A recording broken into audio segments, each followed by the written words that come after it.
नमस्कार दोस्तों, कैसे हैं आप सब। आज मैं आपको एक सत्य बात बताने जा रहा हूं जो 100% सत्य है और इस टॉपिक पर आगे बहुत सारी चर्चा होती रहेगी। सीरीज़ बाय सीरीज़ हम बताएंगे दोस्तों। आज हमारे जो पुराने साइंटिस्ट हैं जिनका नाम टेस्ला है, उन्होंने ये प्रमाणित किया है कि एक शक्ति है जो हर वस्तु को कंट्रोल कर रही है। जैसे कि उन्होंने अभी जो मैथमेटिक्स में उसका नंबर बताया है 9। उन्होंने कहा है 9 नंबर की चीज़ जो है वो हर जगह मौजूद है, हर जगह पे, पृथ्वी में, आकाश में, पानी, जल, वायु, पृथ्वी, हर जगह पे वो मौजूद हैं। समय में भी बताया गया कि समय में भी मौजूद है। आप ऐसा नहीं देख सकते तो आप एक बार टेस्ला का वो वीडियो देख लीजिए, आपको समझ में आ जाएगा। तो इन 9 नंबर को कंट्रोल करती है एक 3 और एक 6। 3 और 6 दोनों को कंट्रोल करते हैं, ठीक है। 3 नंबर तो हो गया पुरुष और 6 हो गई प्रकृति।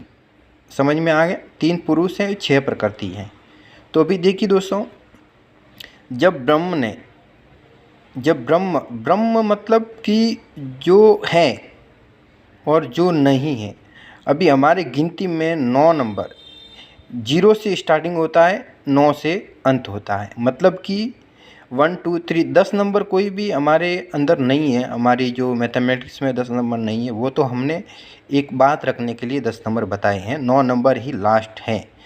तो जब तक 9 नंबर की जो ऊर्जा है वो पूरे ब्रह्मांड में कार्य कर रही है, ये हमारे वैज्ञानिकों ने, हमारे साइंटिस्टों ने प्रूफ किया है। वो एक नाम है टेस्ला उनका, उन्होंने प्रूफ किया है। तो देखिए दोस्तों, अब वो उनकी वीडियो भी दे सकते हैं।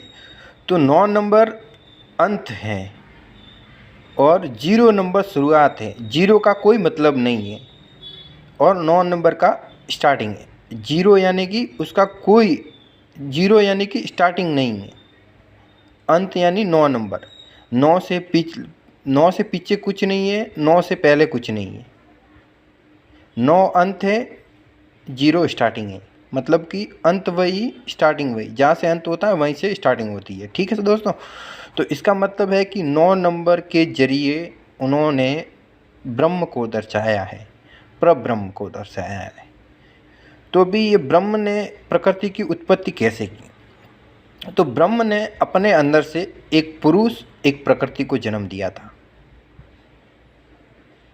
पुरुष और प्रकृति को जन्म दिया था। जन्म तो प्रकृति हो गई, ये पूरा संसार प्रकृति है। उसमें पुरुष यानी कि उसमें एक आत्मा को निवास दिया। प्रकृति यानी कि हम भी, हमारा शरीर, ये भी एक प्रकृति ही है। ये कोई हम नहीं है, ये एक सिर्फ एक प्रकृति ही है। हम भी इसी प्रकृति के अंश हैं। जैसे कि पेड़ पौधे, जानवर, पशु पक्षी, जो भी इस संसार में है, इस दुनिया में है, इस ब्रह्मांड में है, वो सब प्रकृति हैं। जैसे कि जल, वायु, वो सब प्रकृति के अंश हैं। और उसमें एक पुरुष वास करता है।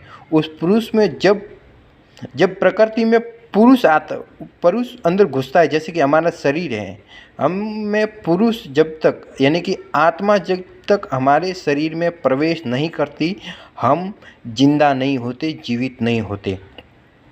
और जब हमारे शरीर से आत्मा निकल जाती है तो हम मर जाते हैं।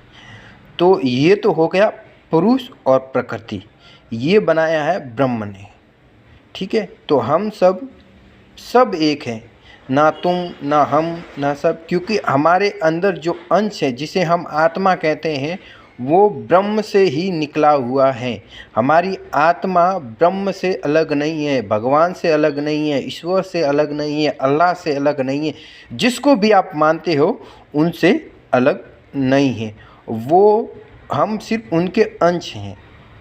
यानी कि जब हम अपने आप को खुद पहचान लेंगे तो हम में और भगवान में कोई अंतर नहीं होगा। समझ गए। तो अभी हमारे जो आत्मा का उद्देश्य क्या है, हमारा उद्देश्य क्या है, अभी देखिए दोस्तों, इसकी बात हम थोड़ी देर बाद करते हैं।